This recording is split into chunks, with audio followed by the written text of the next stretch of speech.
জনপ্রিয় ride sharing giant company Uber এবার বেশ বড় রকমের জরিমানার মুখে পড়েছে। প্রায় 18 কোটি ডলার জরিমানা দিতে হবে উবার কর্তৃপক্ষকে। অস্ট্রেলিয়ায় 8,000-এরও বেশি ট্যাক্সি এবং ভাড়ায় চালিত গাড়ির চালকরা পাবেন এই জরিমানার অর্থ। দেশটির সবচেয়ে জনবহুল শহর সিডনির একটি আদালত এই রায় দিয়েছেন। অস্ট্রেলিয়াতে উবারের প্রবেশ ঘটে 2012 সালের দিকে। তখন থেকেই সেখানকার ভাড়ায় চালিত গাড়ি ও ট্যাক্সি চালকেরা আর্থিক ক্ষতির সম্মুখীন হচ্ছেন বলে জানিয়েছিলেন। এরই প্রেক্ষিতে 2019 সালে উবারের কাছে এই পরিমাণ অর্থ ক্ষতিপূরণ চেয়ে সিডনির আদালতে মামলা করেছিলেন এই ট্যাক্সি চালকেরা। মামলাটির ওপর দীর্ঘ 5 বছর শুনানি ও বিচারিক কার্যক্রম করার পর সোমবার 18 মার্চ রায় ঘোষণা করেছেন বিচারক।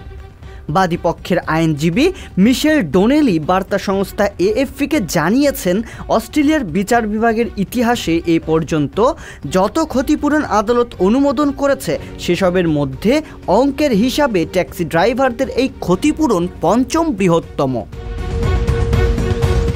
মামলার রায় নিজের পক্ষে আনার জন্য উবার সর্বশক্তি দিয়ে লড়াই করেছেন বলে উল্লেখ করেছেন মিশেল ডনেল। তিনি বলেন, মামলার রায় নিজেদের পক্ষে আনার জন্য গত 5 বছরের প্রতিটি দিন সর্বাত্মক চেষ্টা করে গেছে উবার। প্রাপ্য ক্ষতিপূরণের অর্থ থেকে আমাদের গ্রাহকদের বঞ্চিত করতে কোনো পদক্ষেপই বাদ রাখেনি তারা। কিন্তু আদালত এবং বাদীপক্ষ সবসময়ই অবিচল ছিল। এছাড়া বড় সহযোগিতা এসেছে সাধারণ যাত্রীদের কাছ থেকেও। তারা উবার বর্জনে ডাক দিয়েছিলেন। মূলত তারপরেই নমনীয় হয় অ্যাপটির কর্তৃপক্ষ। দীর্ঘদিন ধরেই উবারের বিরুদ্ধে অস্ট্রেলিয়ার পরিবহন খাতে বিশৃঙ্খলা সৃষ্টির অভিযোগও উঠেছে। মামলার এজাহারে এ সম্পর্কে বলা হয়েছে, অনেক লাইসেন্সবিহীন এবং অদক্ষ গাড়ি চালকও উবার অ্যাপ ব্যবহার করছেন।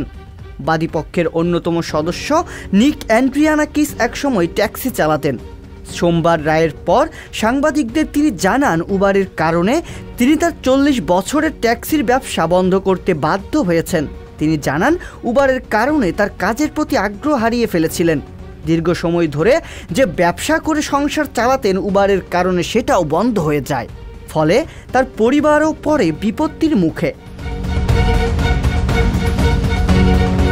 উবার অবশ্য এক বিবৃতিতে জানিয়েছে তারা ন্যায় বিচার পায়নি। রায়ের পর তারা বলেছে, 1 যুগ আগে যখন উবার চালু হয়েছিল সে সময় রাইড শেয়ারিং বিধি বলতে কোনো কিছুর অস্তিত্ব ছিল না। কিন্তু এখন পরিস্থিতি ভিন্ন। অস্ট্রেলিয়া সহ বিশ্বের বিভিন্ন দেশে রাইড শেয়ারিং নীতিমালা হয়েছে। সেসব উবার মেনে চলে এবং নিয়মিত করও দেয়। বিচার প্রক্রিয়ার এসব দিককে এড়িয়ে যাওয়া হয়েছে। রিয়াজুল ইসলাম, সংবাদ প্রকাশ।